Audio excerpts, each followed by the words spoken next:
Oh, someone's already here. Someone's already here. John, how are you doing, buddy? I'm great, man. How are you? I'm doing wonderfully. Thank you for asking. This is the Hall of Cats podcast, and we are here today to preview a very important event for our local community. It is the Master of the MARC, which I apologize, but I've forgotten what MARC stands for. Mid-Atlantic Regional Oh, Champions there we go. Championship. I thought you couldn't. I thought you weren't able to join. He's muted and has no camera. Anyways, so we are covering the Master of the MARC. It is our local, I guess, pretty large local, like from what, Carolinas to Philly. Is it go farther than Philly or no? It's basically Virginia to New Jersey up to Philly. Yeah. Yeah.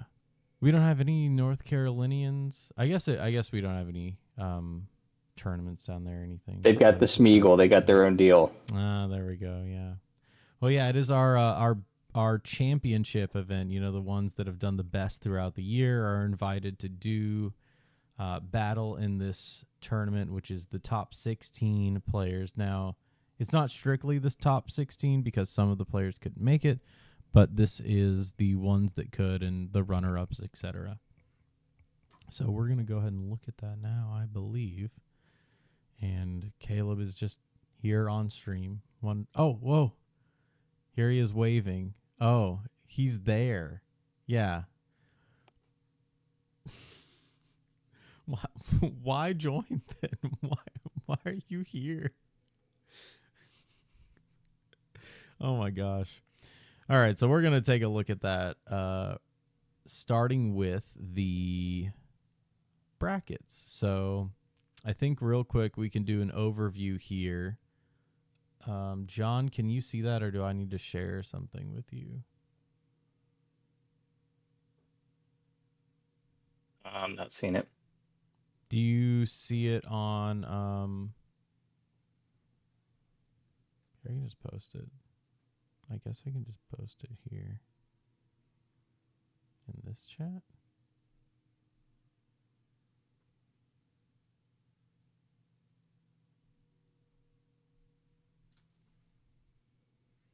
Are you watching the stream right now? Is it up? No, I don't have it pulled up, but I can. There we go. Okay. I was going to say, that would be very strange if it wasn't up yet. Sometimes there's a delay, but, you know, pull that up right quick, and then we can take a look at it. At the top, the first contender, and I think this was organized, I don't know the format, but it's basically by seed, so top seed to bottom, I believe. Yes, Caleb was giving me a nod there.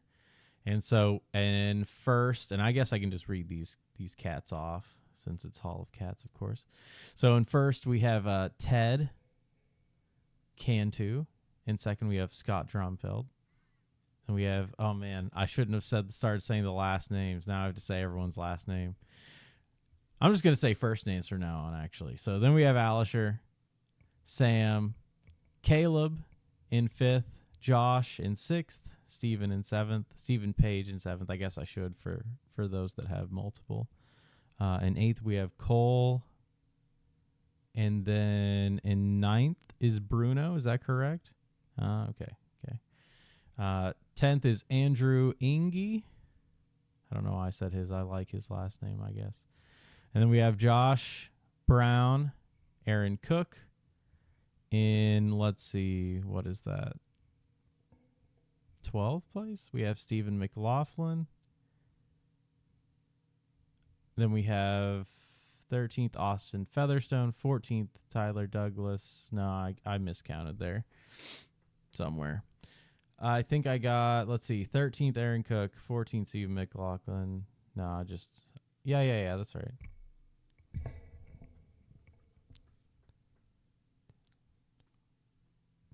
Yep. 12, Aaron Cook. 13, Stephen McLaughlin. 14, Austin Featherstone. 15, Tyler. And in 16th, we have Chris Young, who was actually just a late entry, I believe. because of a late dropout. So that's very exciting to see, you know, mixing things up here and there. I think it was Chris Wimple that dropped out for that. And I think he had something come up, but we're sorry he can't make it. But we're glad that Chris is there to play a good game of MESBG. So can you see that now, John? Yep. Perfect. All right. So I just read them off. What do we think initial thoughts on the matchups? We're going to go into the lists here shortly. I mean, you've got a tank full of sharks. It's a lot of really, really good players. It should be some really, really exciting games, good games. As we'll see, some of the lists are certainly skewed, and it will really come down to the scenario pools that get rolled and then the scenarios within those pools that get rolled for veto. But overall, I mean, this is a really exciting tournament, just full of fantastic players, and it should be a really, really good event. It's going to be a slam of fun. But anyways, I wanted to ask if you could explain the veto system real quick for anyone that doesn't know it. The new veto Yeah, so system. the way we'll call it the new veto, and what was done at Nova, and I think probably for what will be done at tournaments going forward if they choose to use the veto system, is instead of the old style where there was 3 scenarios in a pool, one person vetoes one, the other person vetoes the other, you end up playing the same scenario in most of the pools over and over and over again. It got really repetitive. You kind of knew what you were going to play based on the matchup before veto even happened. The new pools have 4 scenarios each, so instead of always knowing what you're going to play, you each veto one, maybe your worst case scenario, right? And then there's a 50-50 chance that you play one of the other 2, and you may end up not playing something ideal, but maybe it's not a total train wreck like it would have been if you didn't veto, you know, the worst case scenario. So I really enjoy it. I think it adds a little bit of spice because you don't know what you're going to play every time, and you might end up playing some scenarios that we really didn't play much last edition, which is really exciting. Just with the way they've reworked them, and there's new things to learn and master with the way the VPs stack up. So it's an exciting system, and certainly in an event like this, it gets rid of the total skew matchups and makes sure the games are good and competitive, and the right person comes out on top.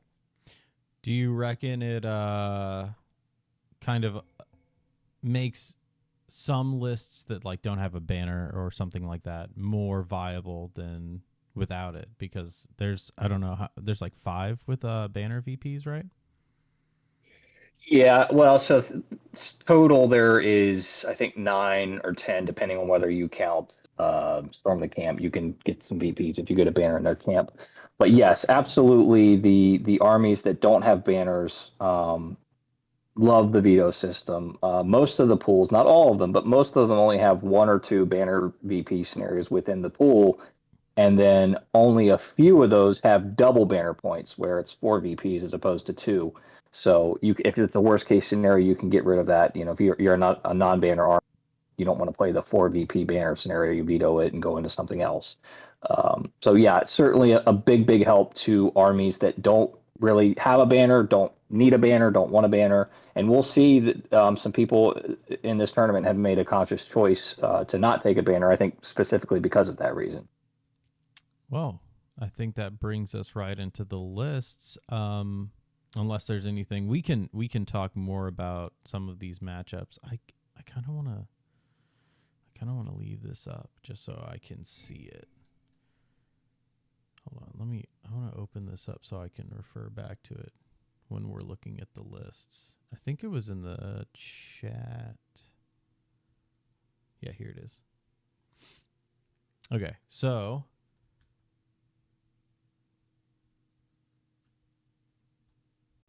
let's go ahead and get into, they're in alphabetical order, unless we actually can go in a different order if we want. Let's do that. Do you want to go down the matchups Sure, one by one? That's a great idea. Let's start with our first contender for the first. I guess there's no champion right now because it hasn't been won yet. This is our first time doing the league, but we'll start with our first contender here, and I'm gonna have to close that and then open that, right? Yep, there we go. So here we have Ted, PNG. This is the Fields of Celebrant, which is basically the Errol the Young list, and he's with Kyrian, I believe, at the time, which is the King of Men. And in this list, Errol the Young leads 18 Sons of Earl, which is insane. The King of Men, who is Kyrian, has a horse and a lance, so he did mount him, did give him the lance. Has 3 tin cans with shield, 6 tin cans with shield and spear, and 2 Citadel Guard with longbows. And then he has just 1 lone Captain of Rohan with horse. 2 bows total, 1 throwing weapon, 32 models, 8 might. What do we think about Ted's list? I actually think a lot. First of all, this army is absolutely gorgeous. Ted has been working on this army for quite a while and took it to Nova and was one really terrible Maelstrom heirlooms roll away from winning Nova, realistically, with this list. So not only is it a beautiful army, it's a very competitive army. The Suns are absolutely nutso. Earl's nutso. It's a great list. Ted's been playing it a long time. He knows what to do with it. He had a great name for his army, too. Yep. Don't talk to me or my son or my son or my son or my son ever again 18 times. Oh my gosh, it's so funny.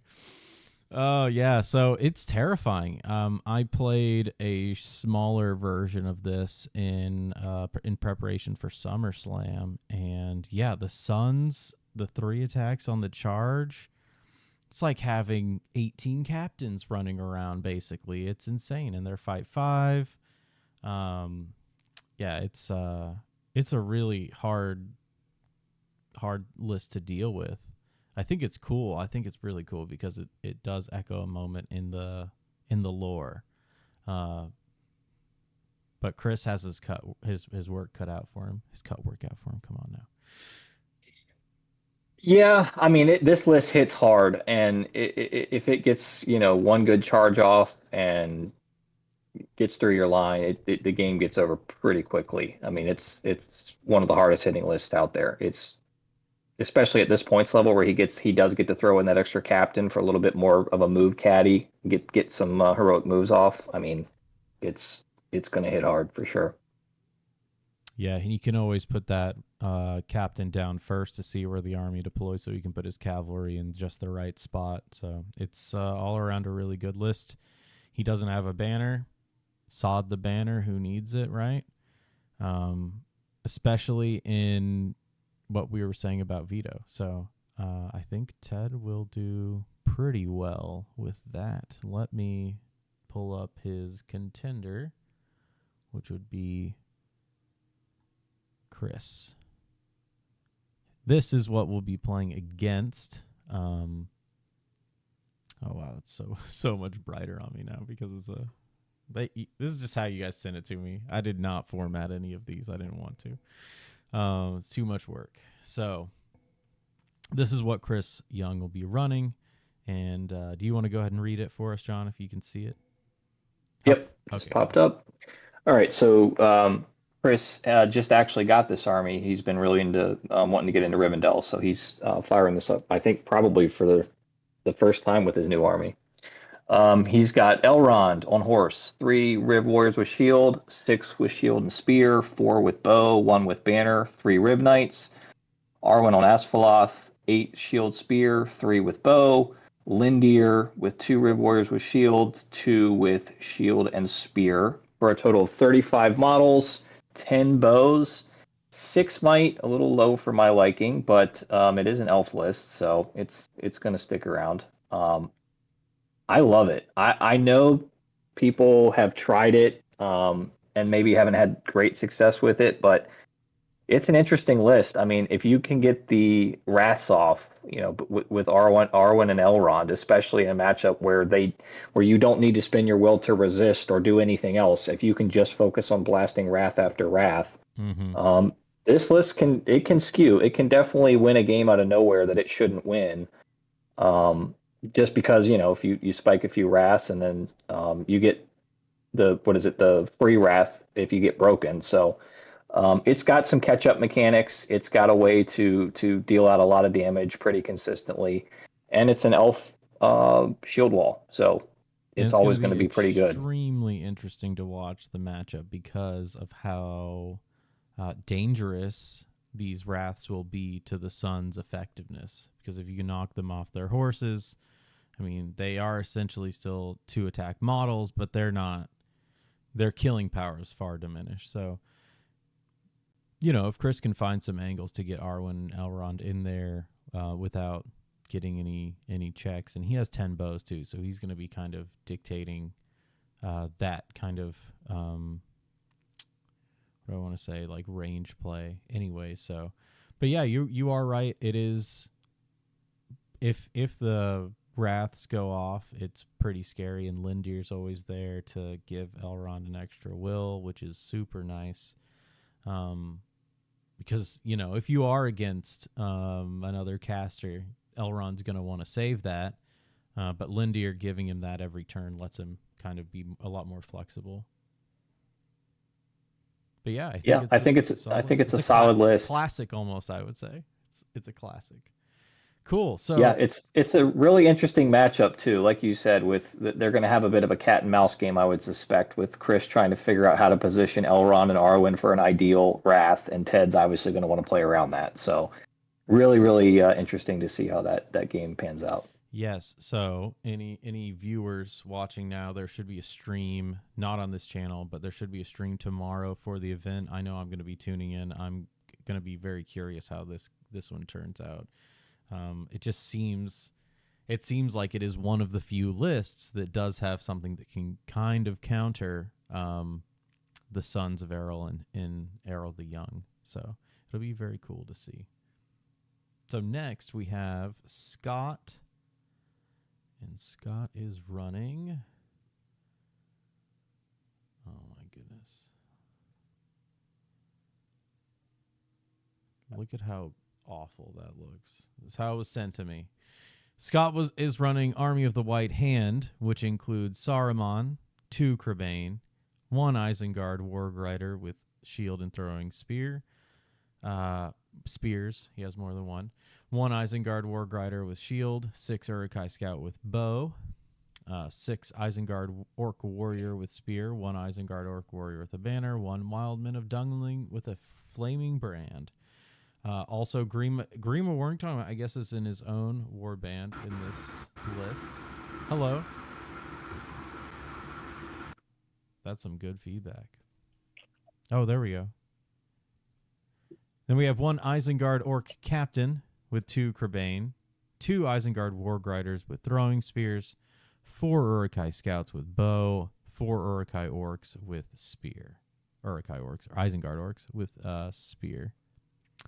Then we have Wildman Oathmaker with 4 Crebain, 4 Uruk-hai Scout with bow, and 4 Isengard Orcs with spear. So this is... It's 8 Crebain total, 46 models. This is an extra little stat we need to say for Army of the White Hand. 14 bows, 3 throwing weapons, and 8 might total. This is another classic. This is a classic Army of the White Hand list, really, it seems.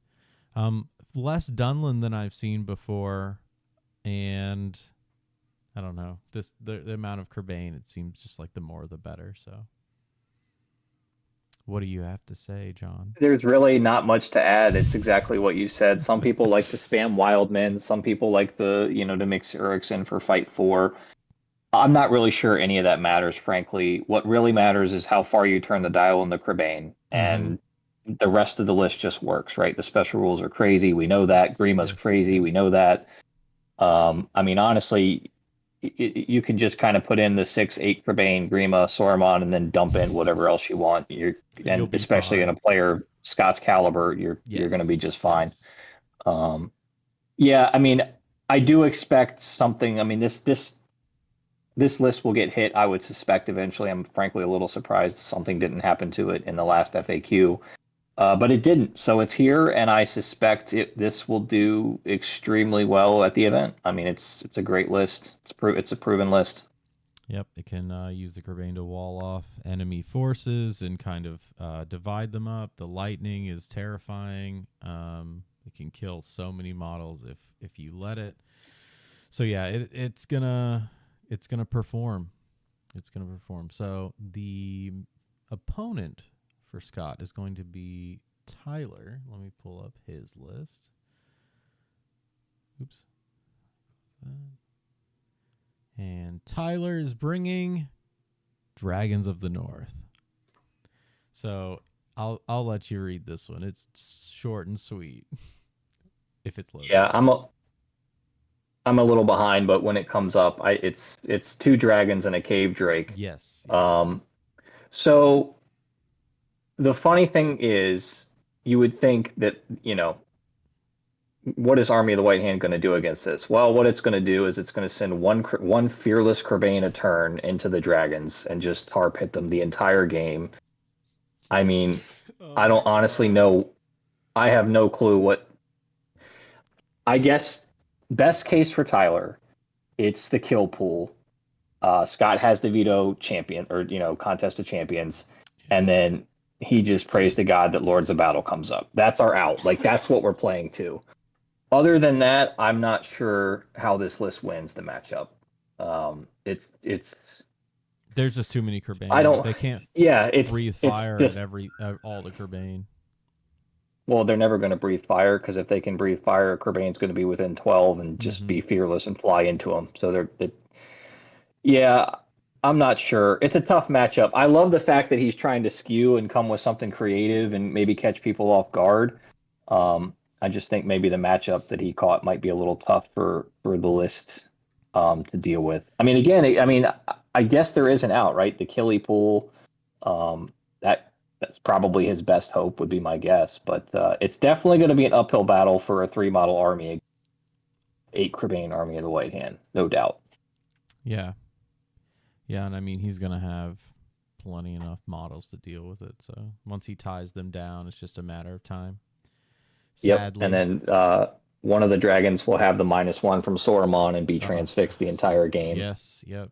So yeah, it's a tough matchup for sure. It's going to be an uphill battle. Well, we'll see how it goes. But our next matchup might be a little more balanced. Wait, what? Should we let Casey hop in here? We've got the TO Sure, who's actually running the MARC this year and running the tournament. So maybe we'll let Casey hop in here and do a little spiel for the league and the event. Yes, terrific. Casey, take it. What do you want me to say here, John? I can talk crap about Scott Dronfield here. Yeah, that's great. Let's pump it up. Unfortunately, Tyler, Tom Schutz and myself played those dragons at Nova and doubles, and Tom Schutz and myself both have incredibly dangerously, you might even say, levels of testosterone here, and I'm worried that Tyler won't be able to match that. And Tom and I did bad, really bad. So I'm just not sure what he's going to do here against a bunch of Kerbane.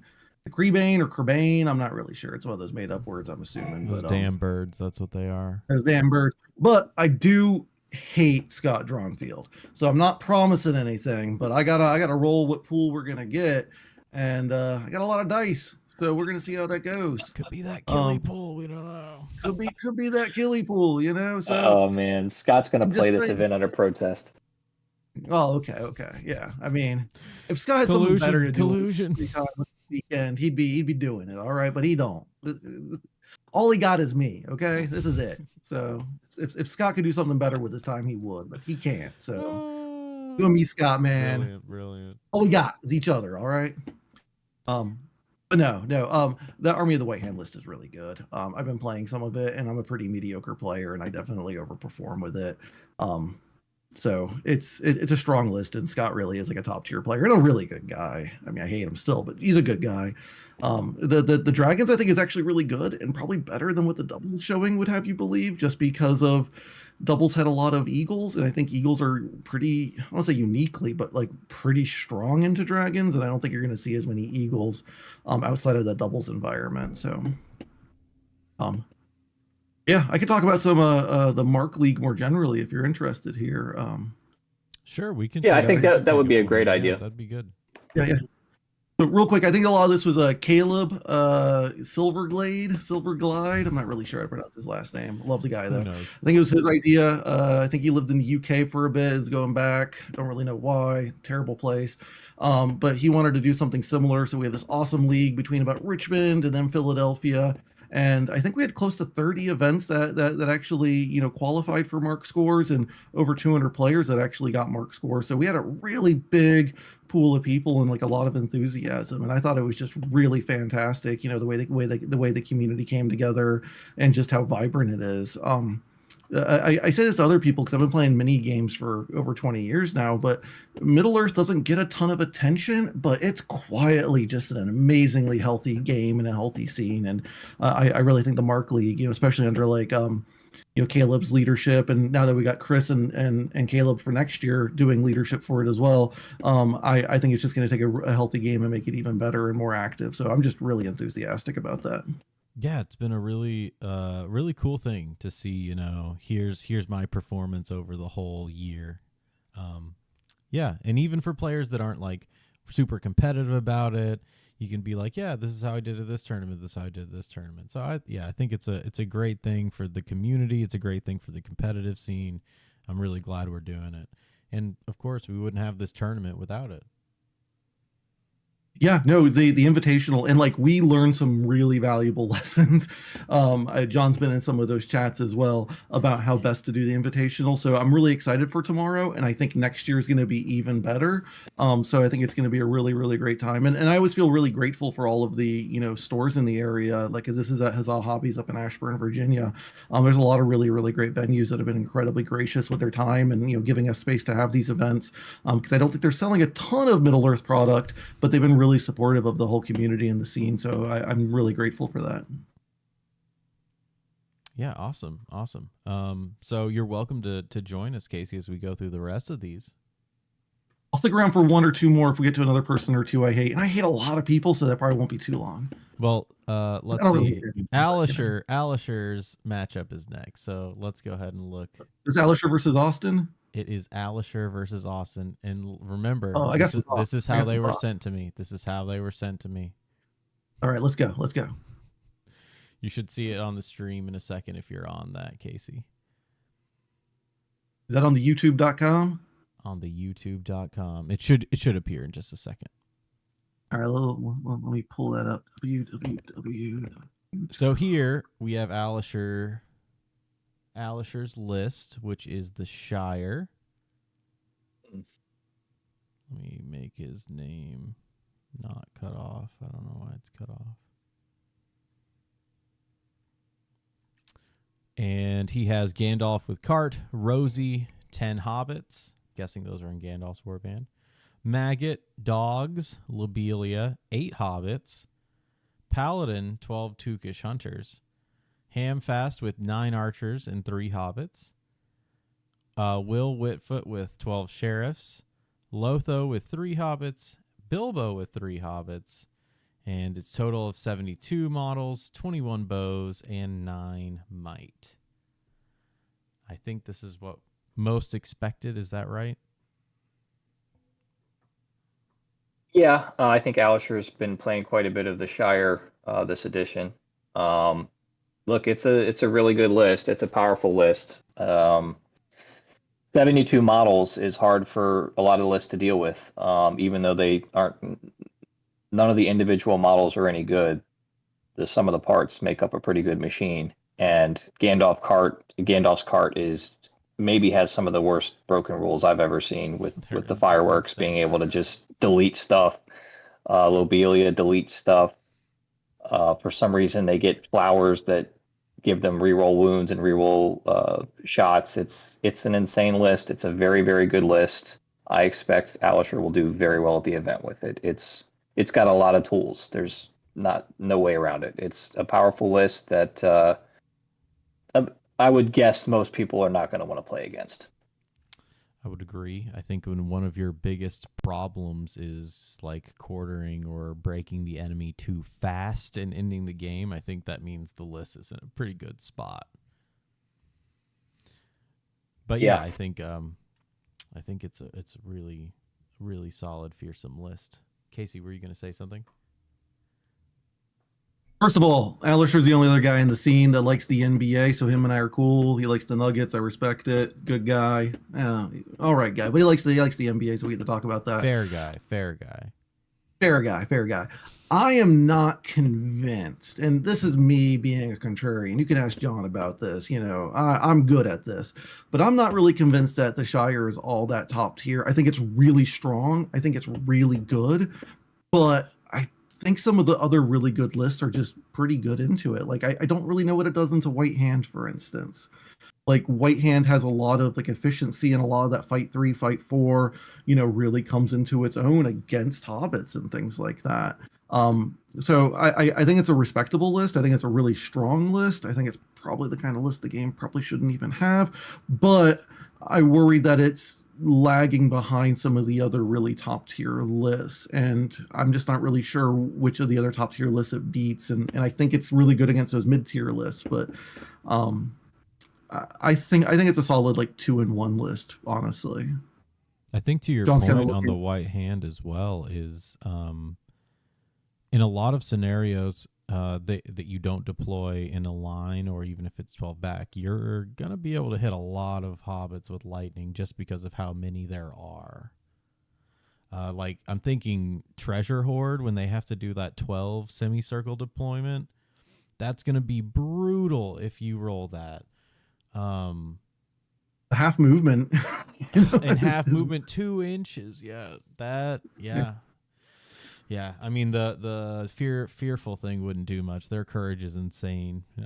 But yeah, no, those two are gonna do a lot. But I think I'm not sure. Let's see who Alisher's against. Let's take a look. Oh, we said Austin. That's right. So Yeah. we're familiar with Austin's list. Is that right? It is Shadows of Angmar. I just put it up. Oops. Just put it up, so it should take just a second to load. And somehow this got off kilter. Yeah, so unfortunately, everything we just said about how White Hand might have some play into the Shire, unfortunately, Shadows of Angmar is an Angmar list with a bunch of orcs, D5 orcs, and some D4 orcs. So it's tough. No captains for March, so Austin is going to be probably vetoing pretty hard towards 24-inch deployment wherever he can, if possible, to try and cut down on some of the. He's going to be marching into a machine gun nest in a lot of scenarios. It's going to be a tough game, I would say. Now Gullivar does have Stalk Unseen in the list, so that gives him a bit of protection. But I would suspect Alisher is just going to dump bow shot after bow shot and all the rocks into the orcs. He's not going to try to shoot the Barrow-wights or Gullivar. The Barrow-wights are great tech when you're playing against Hero Hammer. They're not so great tech against the Shire. None of the. I mean, I guess you could try to. Yeah, it's going to be tough. So, interesting list. I'm a little surprised there's no captains. It's just all Barrow-wights and orcs and a Gullivar. So, interesting build for sure. 6 wild wargs. Can they pick up? Yep. Okay. Up objectives. They could, right? No, Beast cannot. Do they have the beast keyword? I'm not sure if they have it or not. But yeah, that's a nice touch to have a little bit of mobility there. I would definitely, if it was me, I would have one captain. I just feel like the list has to have a march in there somewhere. Casey, he's got 4. He doesn't need 5. We need one captain in there for a couple marches to get us in the fight. I'm a little worried that by the time he gets to the Hobbit battle line, there's not going to be many orcs left. That reroll is so nasty. I'm big on going from 3 Barrow Wights to 4, 4 to 5. I think you start getting some diminishing returns, and then you end up facing a list like Hobbits where the Barrow Wights, have not much to do, because even if they do paralyze Lobelia, like, who cares? Actually Lobelia is kind of annoying, but they all have magic resistance, and like if you paralyze one of them, it doesn't really matter. Like, I take a lot of Barrow Wights because I get tired of just losing to Aragorn or Boromir or some stupid elf just tearing through my orcs because I just don't have high enough fight. But into hobbits, I don't know. I really feel like you have Gullivar who really needs to do something, but when you're facing an army of hobbits, it's almost like facing an army of Creebane, where it's just like, even if Gullivar gets to do his thing, he's killing 2 or 3 hobbits a turn. Like, who really even cares? And Gullivar is also only defense 5, so he's really not that far away from just having a really bad turn as well. So I think this is a pretty rough matchup, especially with the caliber of both of the players. I think this is a more of a rough matchup than even the previous one, or on par at least with the previous one we were talking about. Great shit on my hobbits, Casey. What am I doing, Alisher? Thought you hated. You were shitting on my hobbits, man. I'm not shitting on nothing, man. I was saying you and I are the only people who like a good sports league. We're the only people like the NBA. That is fair. That is fair. That was a very fair thing to say. I do think that you and I stand above everybody else from the perspective of superiority for that reason. But you said what did you say about the hobbits? You said White Hand beats the hobbits? I think the White Hand plays favorably into them, yeah. Oh, what does the White Hand have that the hobbits don't? Fight 3. Fight 3. All the sheriffs are fight 3. I have 2 fight boosting bubbles. 2 fight boosting bubbles. I have Lotho and Will. They both increase the fight of the hobbits. All right. I think I got two-handing sheriffs, Casey. Two-handing sheriffs. Does White Hand have 2-handing sheriffs with strength 1 throwing stones? I don't fucking think so. Range 8 even. Range 8, true.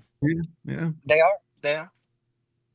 Oh, that's a good point. Alisher, I appreciate this open dialogue, and I appreciate the spirit of debate you brought tonight, and you have changed my mind, good sir. I believe you would easily vanquish Scott Drawnfield. Is that because he draws a lot? I just don't like him. Oh. Yeah. Fair enough. Why'd you let him play in the tournament? Why didn't you just kick him out?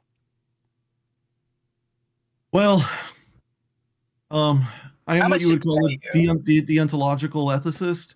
It's kind of rooted in my foundation of Marxism as well, and in the role that I have right now, it was really not up to me to use my biases, my personal biases against people, unfortunately. That's fair. Unfortunately. Yeah, it is what it is. All right, so let's move on to matchup. Yeah, not much else to say about that matchup.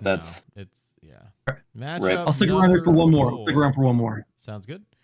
Matchup number 4 is Sam, which was possibly going to come on. See if his name appears. There we go. Sam PNG. He is running the Reclamation of Osgiliath. And John, I think I'll give you the honors here. After all, you have had success with this army. Yeah, it's a great list. So Sam's got 40 models total. He's got Boromir obviously kitted out with the banner, the horse field, 3 Knights of Minas Tirith, 7 Warriors of Minas Tirith with shield, 6 with shield spear, 2 Rangers with spear. He's got Faramir with 1 Knight, 6 shield warriors, 6 shield and spear, 2 spear Rangers, and then Madril has a hit squad of 4 naked Rangers. So he's got 10 bows total, 12 might. Really importantly, I think 40 models. As we've seen, a lot of these lists have been, 40, 50 models, in some cases 70 models. So having a 40 model list, I think in this event is going to be pretty important, and especially with a list as hardy as Reclamation. I mean, your core troops are all D6, D7. It's hard to shoot through that. So very solid list. Sam's been playing it to great success, knows what he's doing with it. I expect he'll do very, very well. it's a straightforward list. There's not a lot of bells and whistles. It does what it does. It does it very well. And I think he's got a really, really good shot in looking at what the field is. Yeah. Yeah, I think this is a shield wall that might be able to withstand that power, that firepower enough with Madrill has March, right? Yes, he does. Yep. Yeah, with March. Oh yeah, and with some return fire too. Those hobbits do not have high defense at all. So, yeah, I think with what we've seen so far, it's gonna do well. It's just a solid. It's just a solid list. If you like vanilla ice cream, it's a powerful vanilla ice cream. And we'll see who Sam is up against, which is going to be Stephen McLaughlin. Our buddy Steve. Let me pull his up.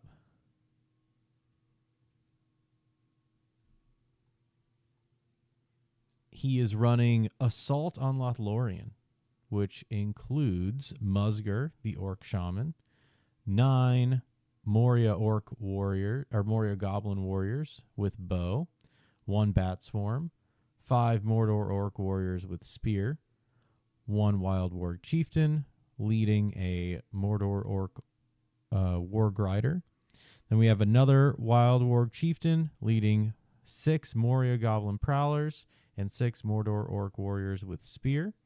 We have a Mordor Orc Captain as well, leading 6 Moria Goblin Prowlers and another 6 Moria Orcs with spear, or Mordor Orcs with spear. Druzag the Beast Caller is the last hero. He has 5 Orc Trackers, 1 Bat Swarm, 5 Moria Goblins with spear, and 2 Mordor Warg Riders with throwing spear and shield. 58 models, 14 bows, 15 throwing weapons, 10 might. It's a big list. It's a big list. I think the buff to it as well, because now the outnumbering bonus, it's outnumbering, right? It's not animosity in this list. Yep. It's outnumbered, yeah. The outnumbering, I believe, applies to spears as it's written. So it absolutely does. Yep. Mm-hmm. That's right. And so it's it got a pretty good buff, and it was already pretty strong. But I'll let the panel take it away. Yeah, I'll jump in quickly. This is a list I'm really, really high on. I've been playing quite a bit of it. I think it's, for some reason, being slept on.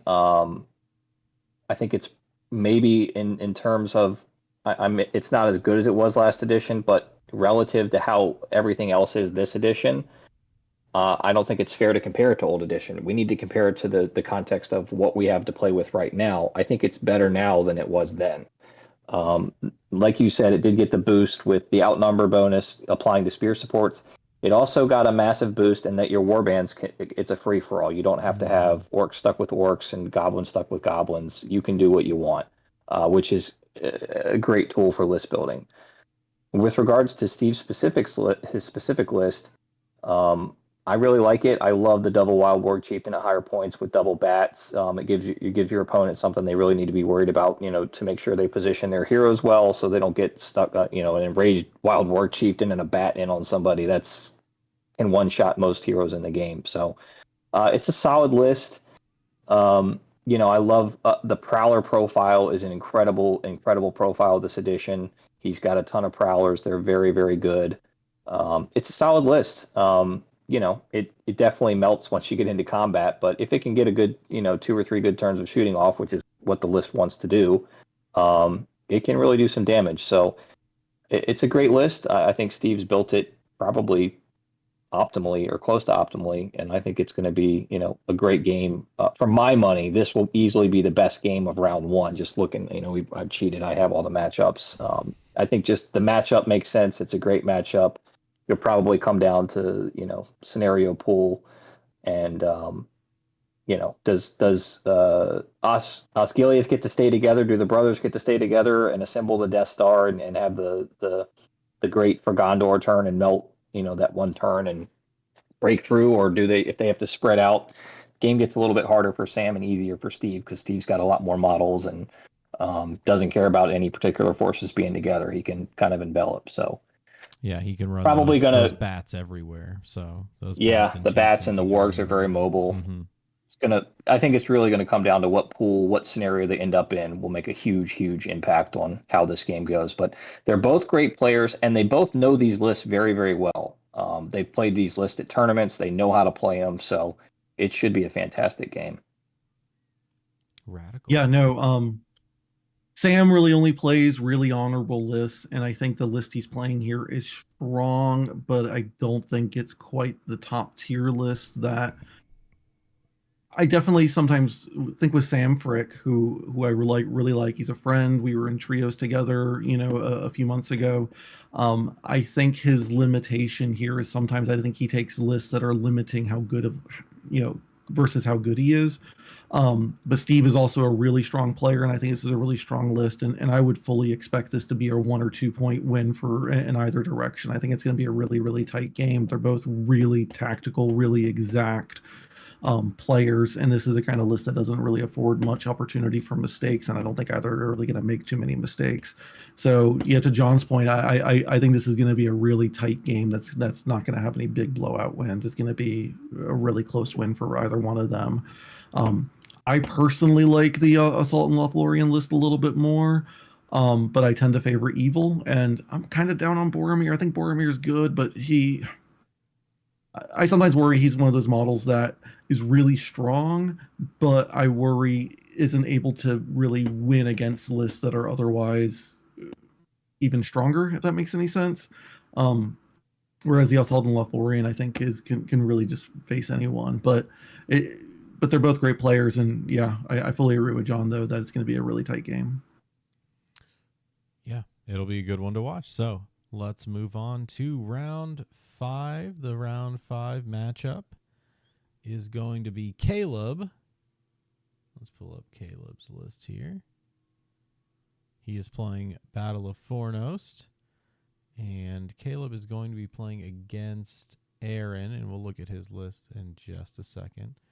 But the Battle of Fornost list, Casey, do you want to read one for us? I don't know if it's up yet.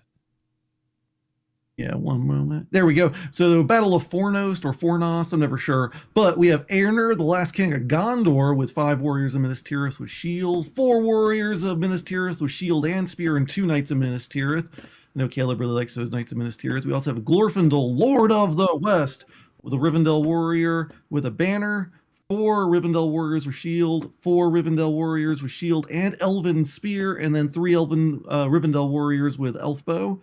We got Círdan of the Grey Havens. Hope he has a big beard. And he has 2 Rivendell warriors with elf bow, 1 Rivendell warrior with a shield and elven spear. And then we also have a Ranger of the North with 6, count them, 6 Hobbit archers. And the Ranger of the North also has a spear as well. Both Aerner and Glorfindel are mounted on Asphalloth for Glorfindel and just a regular armored horse for Aerner. I'm sure he has a cool name, though, but we don't really know what it is. I'm popping in because I didn't want to talk about myself, but I'm going to do commentary for the rest of the list. Just waited for yourself to be done, Sam. Yeah, absolutely. What an honorable man you are. Welcome to the stream. That's what I said, Sam. I put it's on record. It's on youtube.com. I said you were honorable. Yeah, I'll take it. That's fine. I appreciate it. All right, we're talking Fornost here? Yeah, go ahead. Slam him, because also he can't even watch right now. He's at the play, so. Yeah, I saw him pop in for a second, with static or whatever the hell he's doing. All right, so Fornost is one of those lists that opens up tools-wise at higher points. I think I've played it a bunch at 700. Had one tournament at 750, but I didn't bring Círdan for whatever reason. Círdan is, I think, the crux of this list in a way. I think he opens up just about everything offensively for what Fornost wants to do. Aerner and Glorfindel are great on their own and in vacuums. I think Glorfindel is one of the most he's on the table, don't worry about him, he's going to do whatever you need type models. But where Fornost struggles a little bit is ramping up damage sometimes, and then having the ability to call wins a hero or a knight or a banner or whatever it is, and knocking him prone, and it just kind of opens it up. So it's it definitely starts to get much better at these higher points, if you will. So yeah, I'm curious to see how Caleb pilots it. I know he took it at Nova at 700, but I'm not necessarily sure this with a similar build, but I'm not necessarily sure that's the right points level for it. So we'll see. Yeah, It's wild. The difference between 700 and 750 almost is the difference between getting the Ranger and 6 Hobbits for 50 points, which is pretty cool. Yeah, you can really get a bunch of bows. I think there's very much a push-pull with Hobbit archers that you can kind of quagmire yourself because they move very, very slowly. The list doesn't have a march. So you really need to figure out how you want to position them early in the game. I don't think they're a bunch that you want to leave behind. I think you kind of want to have them up front and just, they're 5-point models. So I wouldn't necessarily look at them as your like archer force. I would look at it as like, hey, these are 6 models that are just going to run as far forward as possible and do random shit and distract people and all that. But yeah, I think, that's kind of how you want to play it. And it's really the one night charge that you get with AR Nerf that I think does most of the infantry damage here. So I'm curious to see how Caleb does with maneuvering and not kind of running a traditional battle line, because you kind of want to split AR Nerf around and get those knights flanking. So, yeah. Hey, Sam and John, can I ask a leading question real quick? Yeah, most of the lists we were looking at were like 40, 50, 70 models. This only has 36. How big of a variable, how big of a factor is that going to be? Yeah, that was what I was going to add. It's an interesting choice Caleb has made. And when we looked at Sam's list, I said I felt like 40 was important. I said that for a reason. I'm just looking at these lists. There are some low model count lists. You got some memes with 3 models, right? Those are outliers. But a majority of the lists we're going to look at are 40 and above. And I'm just a little concerned that if Glorf and the Arner can't make their money, does he have enough models to cover that ground he needs to cover? It's going to be tough. He's got 2 mega hitters, mega Chad heroes, no question. But the raw body count, and 6 of them being hobbits, he's cheating bodies in to up his break point. He can't put them anywhere close to combat. So he's kind of 6 models down in that sense. Functionally, he's not going to have them anywhere they can die. So it's tough. It's 30 models. It's a very good list. I like the list. I just think in the context of the list we're looking at, it's got some tough matchups. Just being realistic about some of the body counts. If Glorf and Uranar do their job and chop through and things go their way, it's very possible that he could win some of those matchups. But I mean, it's going to be tough against stuff like AOL and the Shire, where they've got 15, 16 bows and a 60 bodies or 70 bodies or whatever. That's tough for this list for sure. Yeah, it's a list that wants to pinpoint the big enemy model and just like one shot it. Like, this isn't like a battle line domination type list. Like, what are your major weapons? Glorfindel, who's fight 8, Arner, who can get fight value up, has a lance, and then Círdan, who's knocking shit prone, but he can only do it to one model. So it's like you really want to set up that one turn where either Glorfindel or Arner gets into Bolg or whoever it is that the opponent has. You get the knock prone off, and then you just one shot it, get it over with, and then you can start cleaning up troops reliably once that happens, because there's no threat to really go after your 2 wound Círdan or whoever it is. So really want to look to set that up. And I think my concern with Caleb's build is it only has 2 knights. I didn't really see the list before I popped in. The knights are, I think, the best model in this list. Like, for 15 points getting up to fight 5, they're very, very, very, very handy. And I think at 36 models, only 4 cav, you're going to be relying a lot on Glorfindel to go out and like side quest for you. So he could kind of stretch himself out, and Glorfindel isn't necessarily the killiest hero on his own.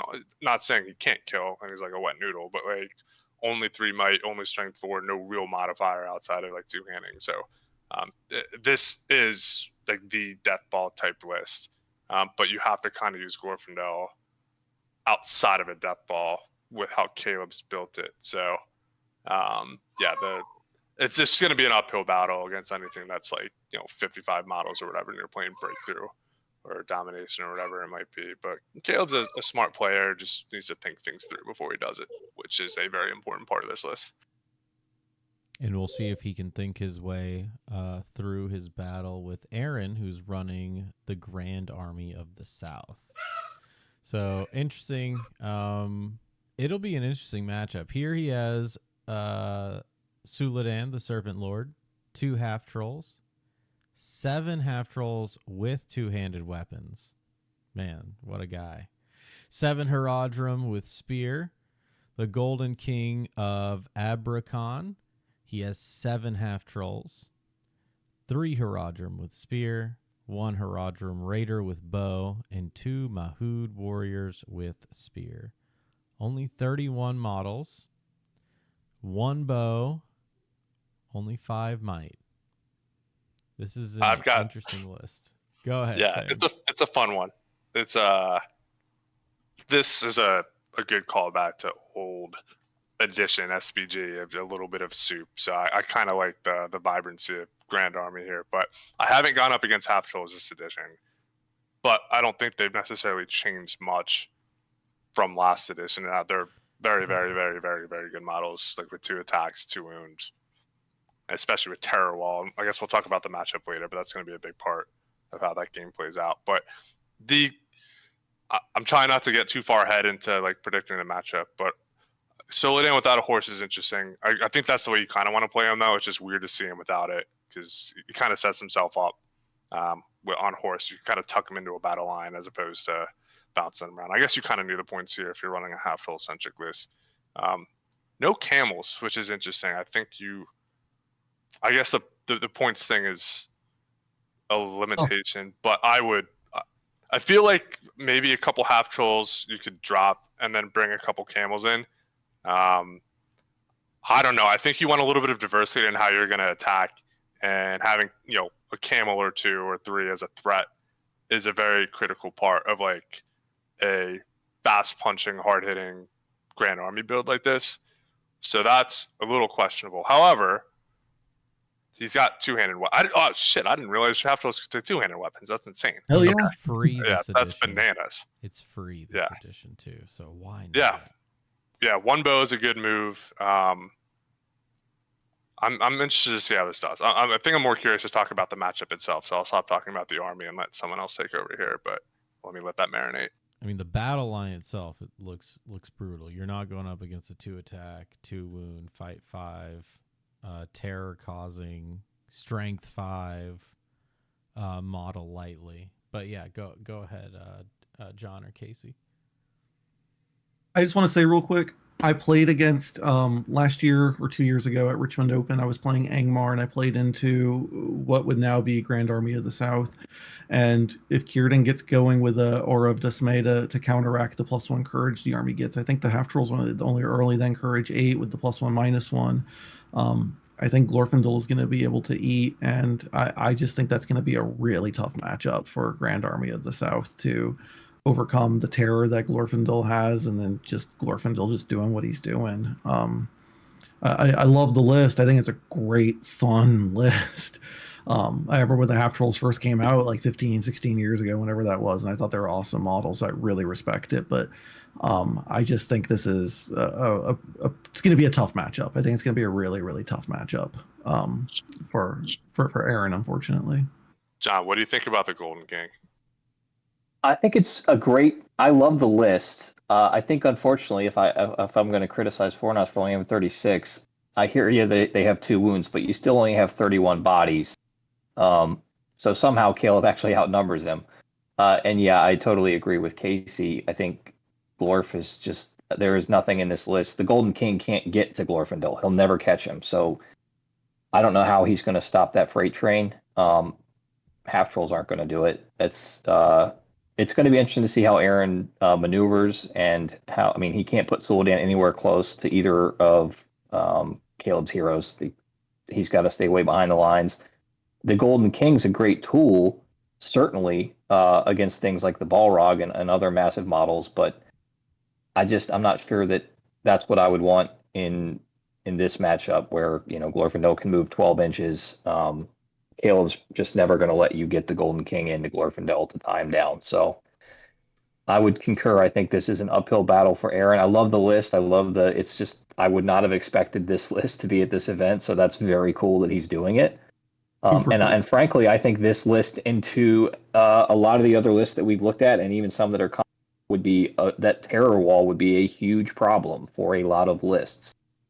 Unfortunately for Aaron, the one he drew into isn't as worried about it. Well, I kind of disagree with that as a Fornos player. I think you look at Fornos, and it's a split battle line, so you're not putting all your elves in the front line. Caleb has a bunch of just Himcans with shield, and the knights too in particular. And there's no courage modifier for infantry. So that 7+ on a knight charge, that 7+ on a tin can to get to a half troll to tie something up or whatever if you need to make way. It's not a guarantee, and it's like you're fighting somewhat of an uphill battle with that. So I wouldn't necessarily claim that Caleb has a battle line advantage over this by any stretch, and I think he has to be very, very careful about relying on Warriors of Minas Tirith to get into a terror wall. And you only have so much fight 5 to counter the half trolls. Aaron has like 16, 18 half trolls. Like, you can't match that laterally with the models that Caleb has. Because 7 of his 36 are Ranger and Hobbits. One of them's a banner, so he's already down to 28. I don't think it's as clean for Caleb in this one. I mean, for me, it's less about the battle line and more about the two heroes. Like, for sure. And the one Aaron thing too, where Caleb has an advantage, the might thing too. Like, Aaron only has 3 might in the list, so like he's gonna get out tempoed by a ranger calling a move, or Kierdan not channeling or whatever it is if he doesn't want to. So that is definitely interesting. And obviously, like, Glorfindel and Aorna are gonna eat. I think this is one of those things where you kind of want your heroes to not. If I'm Caleb, I'm like, all right, I don't want my heroes to go into Aaron's heroes. I want my heroes to be going into the infantry, and I want to send random shit into the Golden King and just tie him up. But problem is, you lose some rolls, and you've got 20 half trolls with 2-handed weapons just absolutely bludgeoning you. So this is gonna be a fun game. This is one of those, like, you want to watch it in like a neutral matchup where none of them has a particular advantage. This is like 425 NFL game of the week, like with old school Buck and Aikman on Fox. Like, you just want to watch them hit each other in a very neutral setting and have a good time doing it. So we'll see. Hey, Sam, you get $20? Yeah. I thought that said I'm just saying. 200. Oh, no. I thought it said 200 too. Did it? Is that right? 200? Oh man, I don't want to gamble on stream, man. I'm not picking a side here. I'm a competitor in the field. Like, I'm not gonna like. I mean, what are we doing? We got the whole Shohei Ohtani thing with gambling, and you're trying to coerce me into gambling on my own like competition field. Maybe I should get an agent and have him gamble for me, and then launder money through that. That's a conversation for a different day, and we can talk about that offline if you're interested, Casey. But it's more of a Kawhi thing, I think, at this point. Real quick, Sam, though, just thinking out loud, I kind of want to see someone cast an Aura of Dismay, making those trolls from I think they're Intelligence 9 up to Intelligence 10 if they have to dig for something. I just think that would be funny as hell. But there's not I don't think it's going to come up as much, to be totally honest. Like, obviously, I guess seize the prizes or whatever. Like, you got to be smart to do that. But I don't know. Kierdan's going to be fun. I think I can just see him knocking the Golden King prone over and over again, and it'd be kind of funny. But I'd be annoyed if it were me. So I love Kierdan, man. Like, we used to play with Tom. We were playing the Lord of the Rings living card game, and Kierdan's awesome in that. But the Enchanted Blades, I think, is a big problem solver. And I think, to your point, Sam, I think Kierdan just solves a lot of problems, which is really, really cool. And yeah, I just think this is going to be a really tough matchup. I think Glorfindel and Aaron are just going to do what they want to do without too much recourse. The last thing I'm going to say, just incredibly grateful, 1000% grateful as the TO. I don't have to worry about brutal power attacks in the Golden King of Abercon, at least for the first round. And I am going to take that as a W and move on with my life. Rock on. And we'll move on to the next matchup. Great segue, Victor. Yeah. Thanks, buddy. We're going to move on here. It's going to be Josh Grimer, who is running a pretty classic Men of the West with Bird list. And let's see. I guess John hasn't done one in a while. John, you want to read out Josh's list here for us? Yeah, I can do that. Just a little bit delayed here, but as soon as it pops up, I'll go for it. He's still looking for it. He didn't have it up. He's still looking for it. He's got Okay, it. we've got the Men of the West. Like Victor said, it's the bird version. So Aragorn cannot take his horse. He's on foot. He's got 9 warriors of Winnesir with shield, 9 with shield spear. He's got Gwahir. He's got Legolas with armor, 5 warriors of Winnesir with shield, 4 with shield spear, and then 2 cheeky Rohan bows. It's a total of 32 models, 3 bows, 9 might, asterisk, infinite might. Interesting list, interesting choice. I love Men of the West. I think it's a great list. I'm not sure this is the version I would honestly take. I know the new hotness is the Gandalf Aragorn version. I'm still kind of in on the Aragorn, Gimli, Legolas, or Captain, whatever flavor you want. But I really like Aragorn on the horse. I mean, he might just be the best hero in the game, pound for pound, value wise on the horse. He just hits so hard, free might forever. You can't transfix him. He does it all. He's a great model. And then obviously the army rules, being able to bump him up to fight 8 for free 1 turn is unbelievable. It's a great list.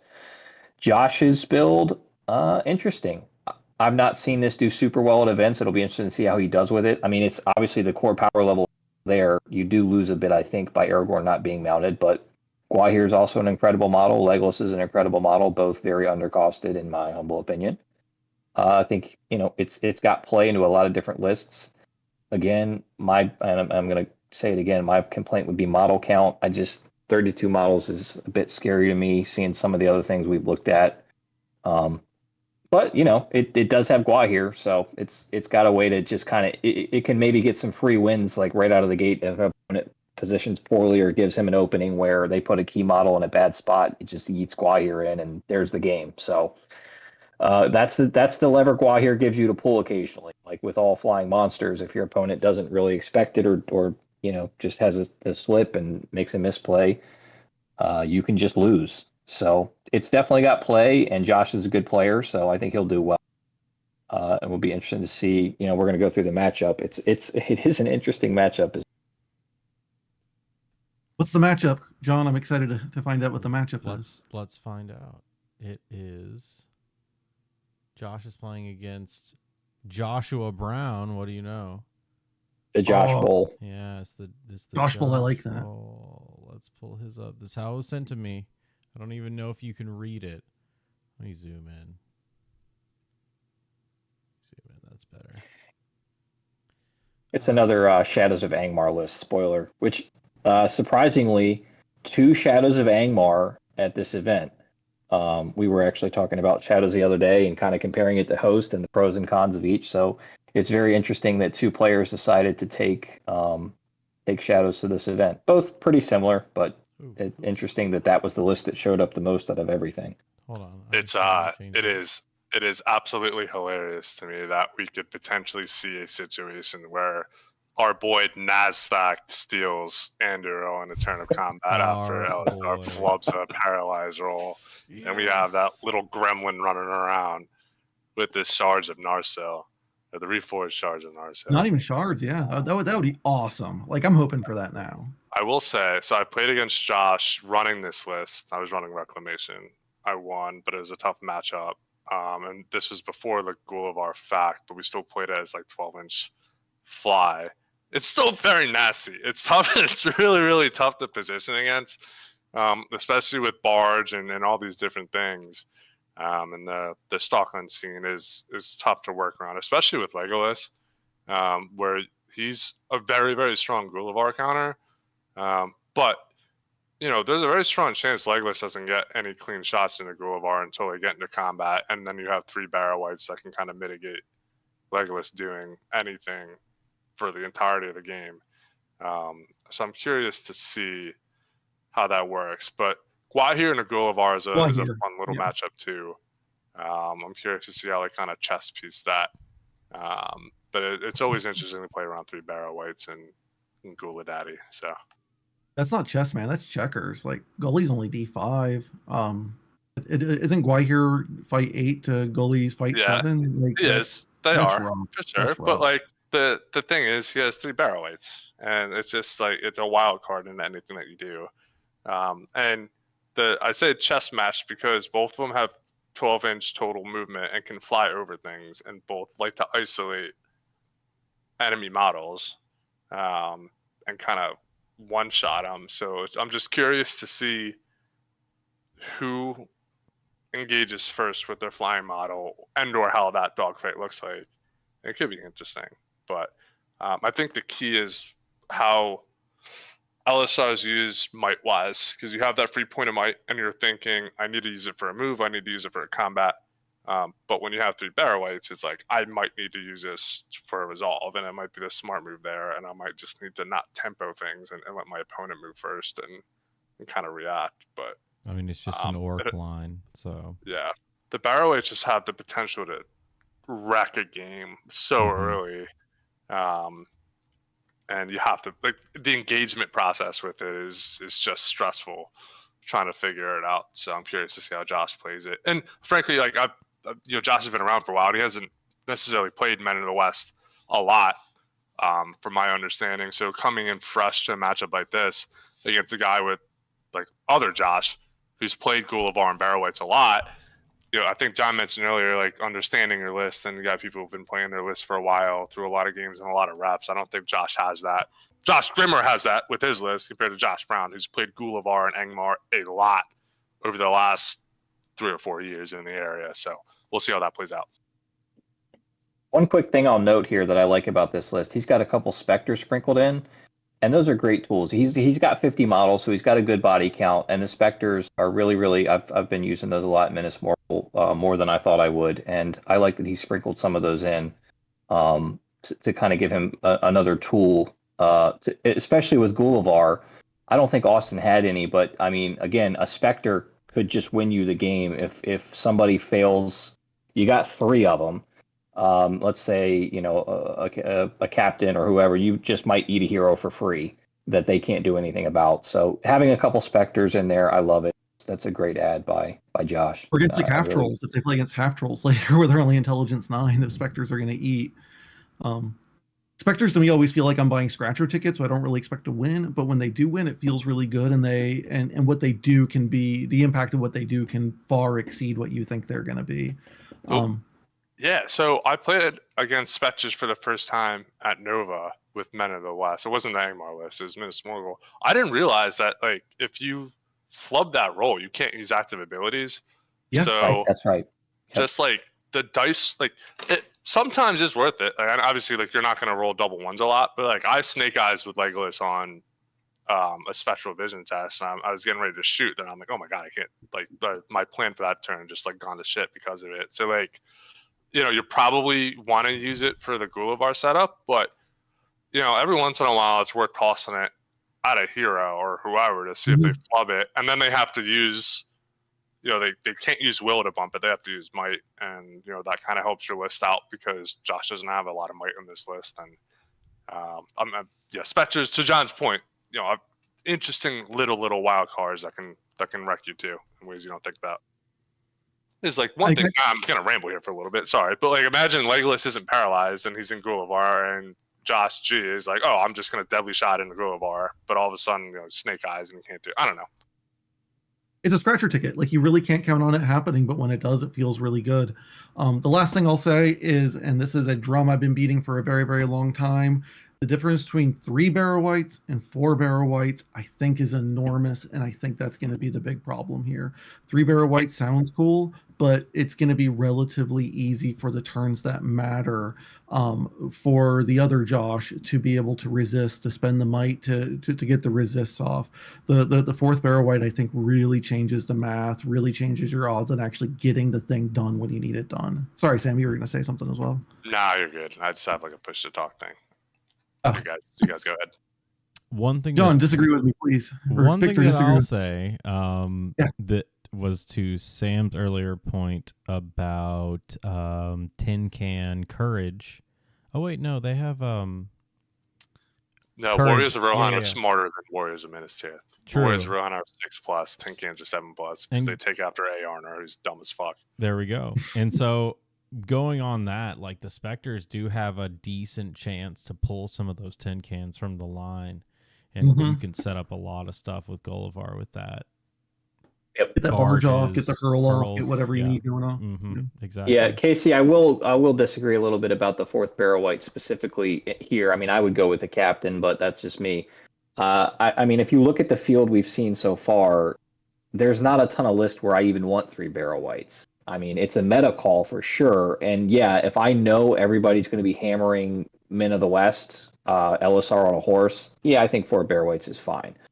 But a lot of these lists just could White care less hand, about hobbits, those things. It doesn't matter. White hand, hobbits, AOL. It's just, it's tough for those lists, or it's tough for this list to make a dent in one of those with something they care about. So I would prefer to have a captain as a tool to be able to march for those matchups where I need to get somewhere quickly, or I need to have more might to get Gullivar on a move, on a critical turn where he needs to fly somewhere and get into a hero charge. What about so werewolves? I do think they're. Yeah, I would say I would take some werewolves as well. Yeah. That would certainly be something that I would add to the list. I love werewolves. I have had a lot of luck with them. They're fast. They can like when you paralyze something, werewolves can go in and then take care of it. So I'm a big fan. I can talk about the inside and out of Angmar all night, so I'm gonna shut up now. Well, I think we can move on then. Casey, for the last list, or one of the last lists for the werewolf discussion. You got one more? Hell yeah, let's go. All right. So I think we have 2 matchups left, right, Victor? 2 matchups left. Yep. 2 matchups left. In the 7th slot, we have Stephen Page facing off against our local tabletop admiral himself, Andrew. And Stephen is running the Depths of Moria. So we're seeing a lot of good hits, man. This is like a greatest hits coming out. Yep. So Is this Balrog Steve? It's just Balrog, no Watcher. No. But it's Steve P. Balrog Steve. Yes. Too many Steves. So many Steves. But yeah, Sam, did you want to read one for us? Yeah, absolutely. I love getting popcorn called. All right. Depths of Moria, 749 points. My eyes are already twitching. 55 models, 4 bows, 12 throwing weapons because prowlers are back, unfortunately. We've got the Rog, 350 points, half your list. 4 prowlers, 6 goblins with shield, 5 with spear. That 6-to-5 ratio is going to drive me insane. And then we have 3 warbands that are captains with 4 prowlers, 4 shield warriors, 4 spears. One of them has bows in there, sorry, without prowlers. 55 total models. Look, Steven's run this list a lot. Got up to the top 10 at Richmond Open, or top 8 at Richmond Open with it at 800 points, which isn't necessarily the best points level for the Balrog, I think, but I know he has a watcher there. He's run this list a lot. He won an event in Maryland. It was a one-day event, I think 24-person. I came in second at that, can top him. So he knows how to score points with Moria here, and he understands the list. I think, we've probably talked about the Balrog ad nauseum for the last 9 months or whatever it's been since the editions come out. But it's the ultimate threat Carnifex, paying attention to a model with 8-inch move and an 8-inch throwing whip and throwing weapon, whatever you want to call it. You can't break the army until you effectively kill the Balrog. It's got a lot of bodies, and like John was saying earlier, prowlers in this edition are very, very strong and provide a lot of infantry damage output that this list didn't have before Legacy. So it's just other things you need to worry about.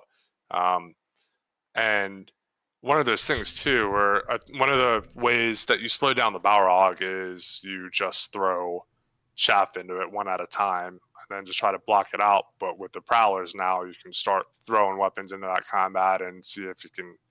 Well, actually, I don't know why you'd want to do that. I kind of talked myself into the opposite thing. I'm kind of a dumbass. But yeah, I don't know. It's the rug, man. You got to deal with it, and you can't win the game unless you deal with it in some fashion. So, and Steve knows how to run it. Can I say one thing real quick? I think it's super cool because I think Steve came back into the game with the new edition and he's gone to a lot of events. He's a good guy, really strong player. And I just think it's really cool that, this is the first year of the MARC. And I think Steve is relatively new returning to the game. And to see him succeed so well, coming back, I think has been really cool because he's a good guy, has a good energy, and is a good player. So just really glad to see this. Very cool. And Steve is, like we said, against our local guy, Andrew, who is running Minas Morgul. And John, you're running some Minas Morgul right now, I think, right? I think this is it's not actually too similar. You don't run 2 ring wraiths, do you? Yeah, so Andrew and I talked a very long time about this list. He's a big second ring wraith guy. I do it sometimes, depending on the point level. I think in this event, it's a good choice to have a second caster, just because there are some bigger hitters that it would be nice to have double transfix on. It is also nice to have another floating around to give fearless, which in this specific matchup will be the key.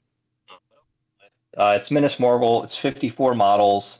It's the Witch King on a Fell Beast. He's got 8 Mordor Orc Warriors with shield, 9 with spear, 1 two-handed weapon, a ring wraith with 3 Orc shields, 4 spears, Kardush the Firecaller with 3 shields, 3 spears, 4 trackers, a two-hander, and then he's got 2 captains, both with about 6 orcs, and then one of the captains has a Spectre, which is a great tool in this list as well.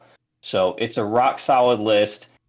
One thing I'll point out is there's no drum and there's no banner, which is something I've been testing a ton, and I'm having really, really good success with it. I see a lot of people build this list and they auto include a banner and they auto include the drum, and I'm not sure you need either of those things for this list to work. I haven't needed them in my games, and I've had really good success with it. So I love this version of the build. I think Andrew's really fired up about it too. It'll be really interesting to see how this matchup goes. He's going to have no problem bogging the Balrog down. He's got tons of fearless. Kardush will cast Fury. All the orcs get fearless around the ring wraiths, the Witch King, and the Spectre. So it's going to come down to the battle line. I don't expect the Balrog is going to be running rampant just because there's 54, essentially what will be board-wide fearless with the amount of fearless he's going to have in the list. He will be able to get into the Balrog pretty consistently and just tar pit it a bit. So it's going to come down to the battle lines of orcs versus goblins, and it'll be interesting to see how it goes. But it's a great list. I think Andrew will do really well. A lot of evil, plays the Witch King, knows what to do with it. Exciting to see. If I was able to go to this event, it would be probably exactly or very close to what I would run, to be honest with you. So I'm excited to see Andrew run it, and I hope he does very well with it. Yeah, I'm really interested to see how this plays out. You've got the same model count. You've got effectively fight 3 matching battle lines. I think Andrew obviously kills faster if he wins, but Steven has a banner and Andrew doesn't. So Andrew might not be winning a lot of fights. Doesn't have like that wraparound envelop advantage that you get with Morgul. If you would go into a Men of the West or Fields of Celebrant or whatever it is. So I am curious for sure. I think the Balrog might not have as much to do, frankly, in this because of the Felt Beast. I think it's a lot easier to play around. You can just fly shit around and not really worry about it. Like the biggest thing with the Rog is like making sure you don't stay within a bad move off or whatever it is to get whipped in or whatever it might be. So we'll see. We'll see for sure. But yeah, John's right. It comes down to the battle line, and I don't know if one has the advantage over the other, to be totally honest, because it's just one's going to win more fights, but the other's going to kill faster if they win the fights. So you never know. I mean, the Prowlers, though, they'll do decent damage if they win the fight. Yeah, he's only got 12 Prowlers, though, so we'd say that he has a battle line advantage but it's not his entire battle. It is a big portion, but has fight 3. Also, what around and the I guess Balrog they is fight- actually around the Balrog would be fight 4. That's right. So he would win those fights, but and I suspect he would probably keep those prowlers around the Balrog. But the rest of the battle line, Andrew should win a decent amount of those fights on fight value. So it will be. They're all fight 3. Everything's fight 3. There's no Moranids. It's just fight 3 on fight 3. I mean, it would be even with Morannons, it would be fight 3. Yeah, they're only fight forward to humans. Yeah. Around the not around the Balrog or fight 2 though. Yeah, I'm saying, well, where the majority of the fighting is going to take place are on the Balrog, then it's an even battle line for fight value.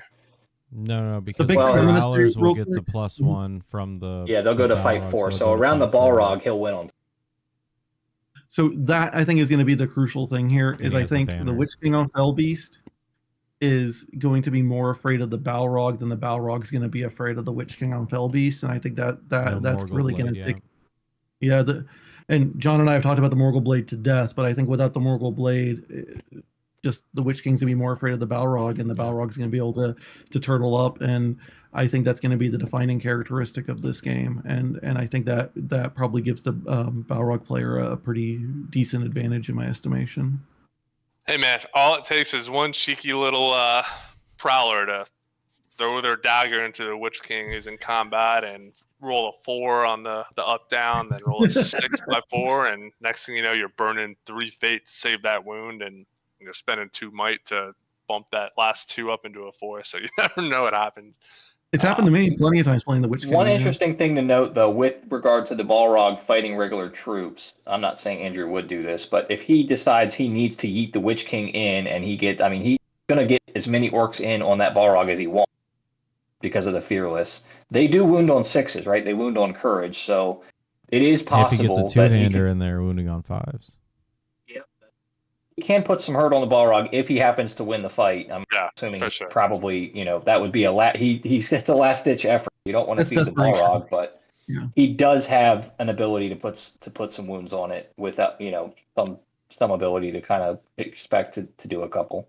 Yeah. It's Sam, I just want to point this out, but the Balrog is also going to be immune to Kardash's Flame Blast or Flame Burst. So I don't want to say that's going to matter, but fair. Sorry, Sam, I'm hamming it up. No, it's the one thing I'd be worried about is like your engagement with the Witch King. There's no way you can get to fight 10. Not that it matters too much, just fight 7 is still a dice roll, but there's literally no possible way for them to match fight value. And sometimes you need that break glass lucky roll. So whenever Andrew decides to engage, if he does it with the Witch King, he's got to get that transfix off. And I think that you don't want to just overly engage with the Witch King where it's like, all right, you put 2 orcs into him, then you fly over, then you trap it. I don't think that's not necessarily worth the squeeze all the time. No, but if you get the transfix off beforehand, yeah. Yeah, I know. I'm just kind of talking in that one-off scenario, so we'll see. I don't know. I'm curious. I just think the Morgul Blade would have been a game changer potentially in that particular situation. Yes, I've killed the it's a threat. Yep. Yeah, or at least threaten. I would suspect this, like many of these matchups, is going to come down to the pool. I think Minas Morgul splits up way, way, way better than the Morialist does. They want a fighter on the Balrog to get that fight value bump, and he really needs those captains around the Balrog to be able to and get where he wants to go. Minas Morgul doesn't care about being split up. It doesn't matter. They'll have fearless wherever they're at. The Witch King can get to wherever he needs to go very quickly. So I would say Andrew's probably going to be wanting. He's not going to want to fight in the middle to death. He's going to want to play. We fight in 4 places, and the Balrog can only be in 1. Yeah, I agree with that. I also agree. We can move on to our last matchup. Matchup number 8.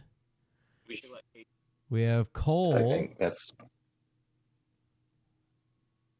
Cole is running an interesting list here. I think one that Casey might like. We'll see.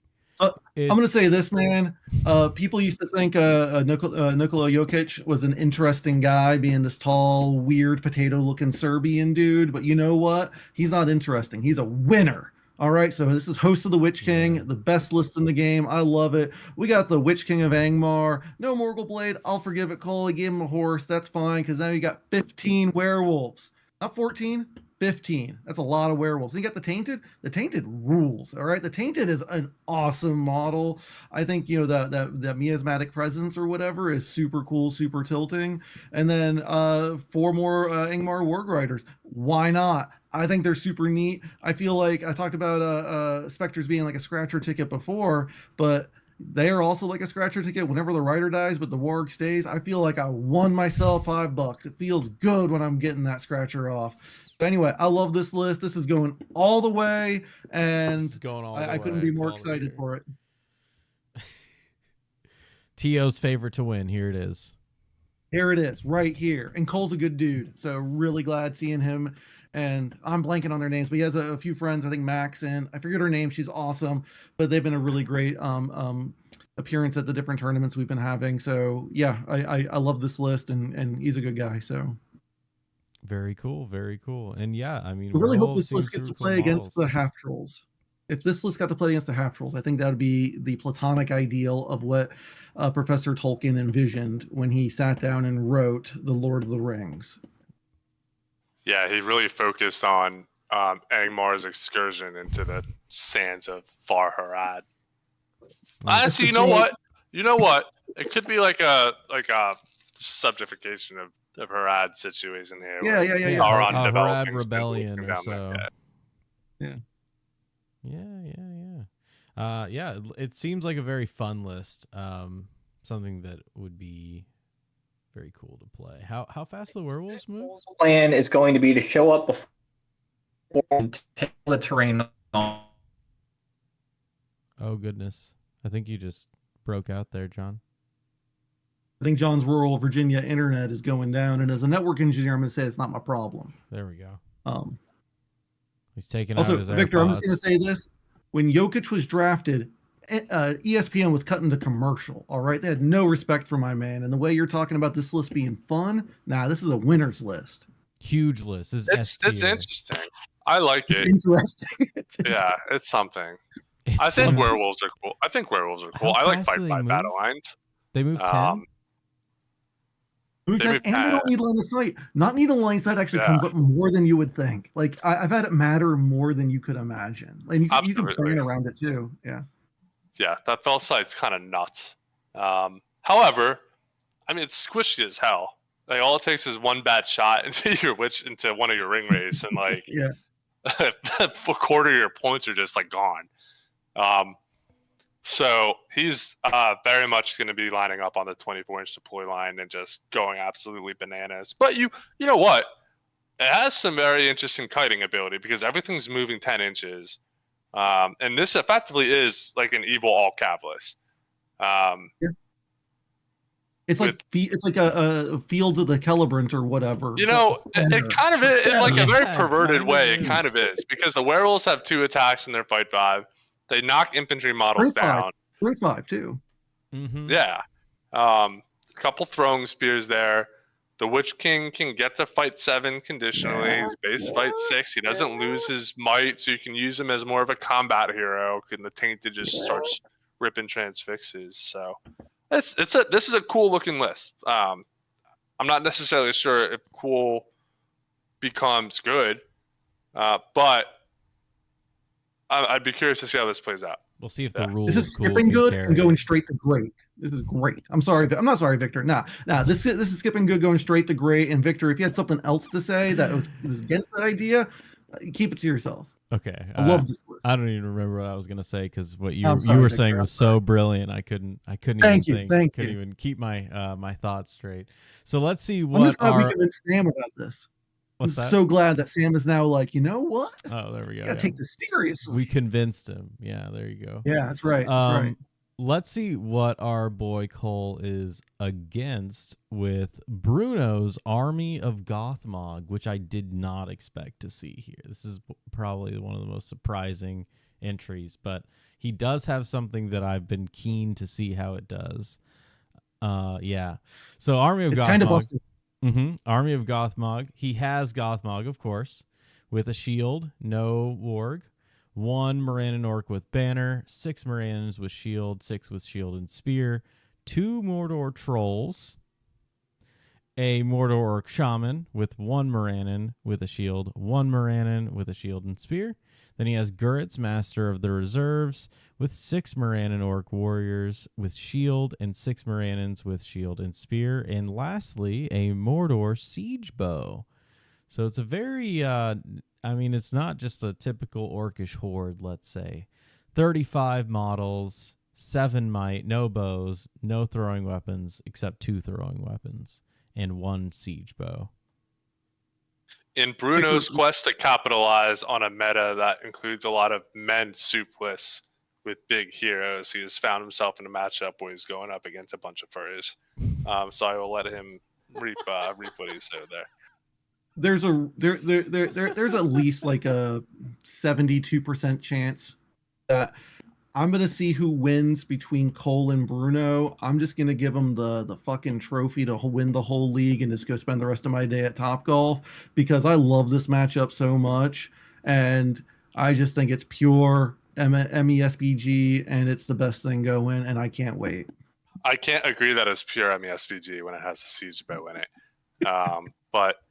Yeah, you don't really see this list a lot for whatever reason, and I'll let you come to that decision yourself.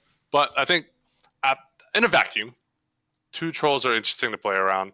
A siege bow is still something that affects your positioning. It has some interesting might capabilities with Master of Battle on a 2-up with Gothmog.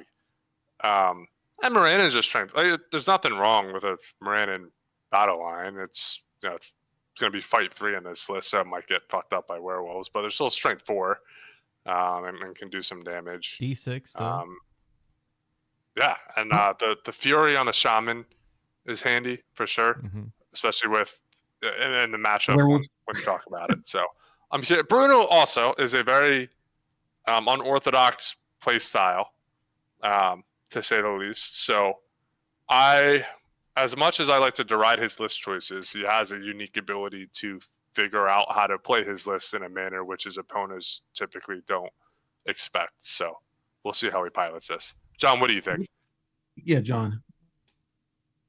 He tried to meta call. Unfortunately for him, he took 2 trolls, and his first matchup is against 2 15-wheel ring wraiths. It's an injustice, total injustice, but he'll have 180 points that don't contribute whatsoever for probably a majority of the game, which is really going to put him up against it. The core battle line's fine. Morannons aren't a bad profile. I don't think they're as good as they were last edition, but they're still good. The siege bow is an interesting ad. I don't think it's not the worst. I'm not sure that I would take it in this list. I'd probably just take as many Morannons as I could and really lean into the meme. Definitely an interesting matchup. I suspect what Bruno will do is try and choke point the trolls in places. So even if they do get transfixed, the werewolves can't just stream through and envelop his battle line. Because remember, those werewolves are on 50 millimeter bases. Those are big bases. It's hard to get 15 of those somewhere consistently. So I suspect Bruno is going to be wanting to play on a pretty terrain-heavy board and use it to advantage. 35 models kind of scary to me, but it's Bruno. He'll figure it out. He'll make it work. But I do think the big thing to me is the 2 trolls are probably going to be in trouble against the 2 ring wraiths. That's going to be a challenge for sure. And Cole doesn't have a banner, so this goes back to this whole thing of banner, no banner. But like, he can just lose fights, and like that fight 5 doesn't matter at all. And then all of a sudden he's getting chopped to pieces by Morannons or whoever it is. But you can just fail a transfix. It's. I mean, it's like what is it? A 3-up? You're probably not going to fail that a lot, and you have 15. Yeah, if you really need one too, you can spend 2.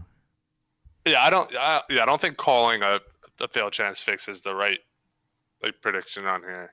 I'll be totally honest. I have no idea how this game's going to play out. I think with some of the other matchups, you can kind of work through in your head and visualize some of these things. But like, I've never seen this. I don't think people should be taking siege bows.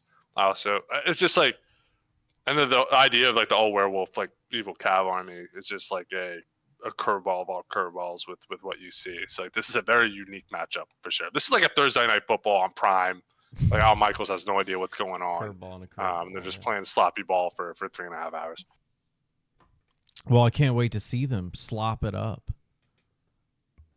It's going to be a good one, I think.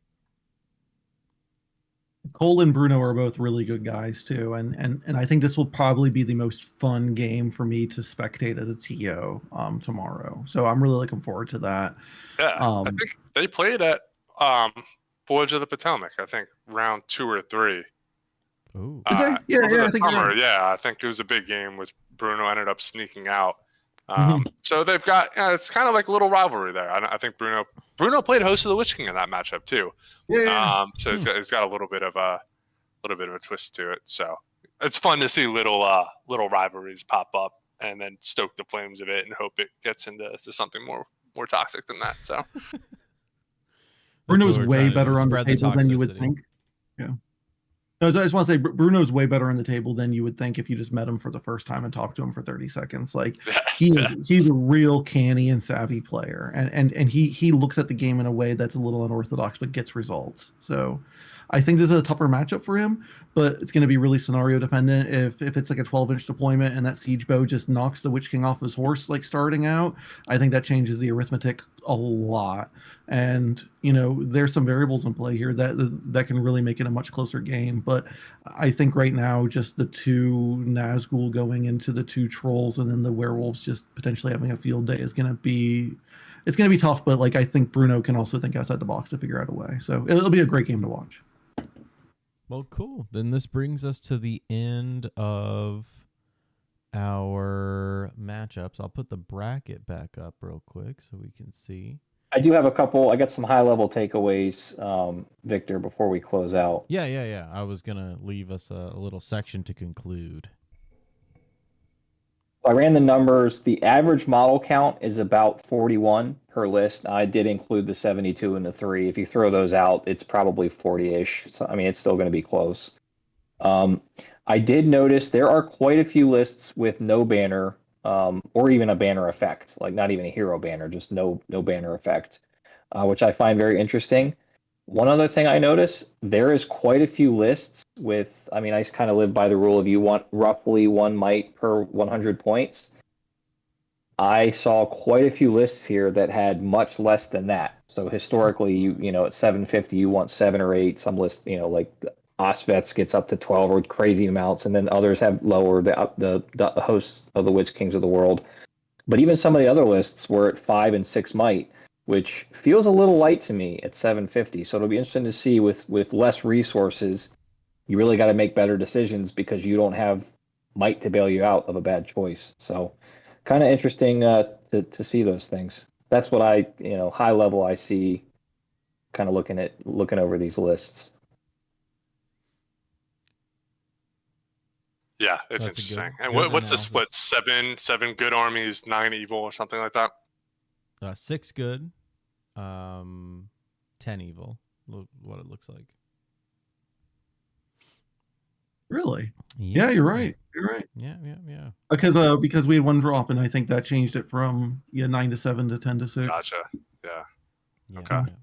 So it'll be a And- good event. I'm looking forward to watching the stream tomorrow. Did we have any duplicate armies besides Shadows of Angmar? Weirdly enough, Nope. And, like, Shadows those are was two the only duplicate. Yeah. Yeah. People love Gullivar. I don't And get Barrelites. I get Barrelites. Yeah, I think my favorite matchup around 1 is Caleb versus Aaron. I think if I had to watch a game, it'd be that. Yeah, that's just fun SPG right there. Yeah. Well, great. I'm glad we got to do this preview. It's kind of last minute. Next year, hopefully, we'll have it set up a little better ahead of time. But also, we're all improving. It's our first year of the league too, so we'll be getting there. But I'll leave it to the panel. Any last words, guys? I'll just say thanks to Casey for running the league this year. I know you've done a ton of work keeping up with everything. I know how busy you are in IRL. So just the work you put in running tournaments, running this event, the league, man, it's well appreciated. And thanks for what you do, man. Appreciate you. Yeah, cheers to that. And thanks for coming on. No. Honestly, like, I think we have an awesome scene. If you want to play MESBG, there's 2 or 3 tournaments every single month within an hour or two of the Washington D.C. metropolitan area. I think the game is thriving, and I think it's just an incredible game, and I think the scene is great. It was one of those things when I ran Fords of the Potomac a few weeks ago at Huzzah. There's no painting requirement because I don't think you really should have a painting requirement at a store tournament. It's a bigger conversation, but I think there was like one person who was unpainted of 32 people, or I think it was 29 who came up. But like just the hobby enthusiasm that the community has, and the variety of lists that we're seeing right here, even at the top tables, I think the game is thriving and in a really healthy place. And there's some changes I think we'd all want to see. Creebang could go from like 4 wounds to 3 wounds, or 1 per warband or something. But it's in a really healthy place right now, and I'm just incredibly enthusiastic to see everyone tomorrow. Sam, any last What do you words? got, Sam? Yeah, I'll see Steve on table whatever at 11:30 tomorrow. I'm gonna roll up absolutely fired up, having listened to Limp Bizkit for an hour and 15 minutes on the way down. So I'm gonna be rolling in hot, probably with a couple white monsters flowing through my system, ready to absolutely roll. So you better get ready get your popcorn ready, if you will. Hell yeah, Maryland. hell yeah. Very cool. Ready to spend some might recklessly. Spend some might. There we go. All right. We got Boromir. I mean, like, you're taking Boromir, so you can do that, man. So I get it. Yeah, you have what? How much might do you have? 12? 12, bro. Yeah, there we go. I got 12 might. That's awesome. Actually, it's kind of funny to John's point. If you took away Sam as the outlier, the average actually crashed. It does. Yeah. Yeah, see, you don't need that much might. Come on now. Only Sam is honorable enough to use that much might, okay? No, it just helps me get out of bad decisions when I try to yeet Boromir into something, roll a 3 high after the minute. You got enough coverage, yeah. All right, well, we're going to go ahead and sign off here. This was the Hall of Cats podcast. We were previewing the Master of the MARC tournament, which is going on tomorrow, September 13th, at Huzzah Hobbies. Is that what it's called? Yeah, Huzzah Hobbies out in Ashburn, Virginia, right outside of the Dulles Airport. Really awesome store. DC area is spoiled for excellent stores, though. But yeah, very cool, very cool. Well, we hope you enjoyed the show, and we hope you enjoy watching the stream or being there to see or participate tomorrow. And we'll see if we can get a review stream going for the results of the tournament. But I think we're gonna sign off here. So I hope you guys enjoyed it and have a good night. See you on the battlefield. Keep it sleazy. Oh my goodness. What is this? What is this? Here he is. How was the show? Oh, right. Right when we were about to sign off, Caleb, you have the greatest timing. Caleb, where did you go, bro? I waited all day to have you on a podcast so I can absolutely lay it into you, and you just disappeared. He just said you're going down. No, because I'm a theatrical person. And I have no platform to do a performance on. No. Caleb, I'm interested to see how your matchup goes. I am actually intrigued by it. It's a fun one, I think. All right, well, we had that surprise guest at the end.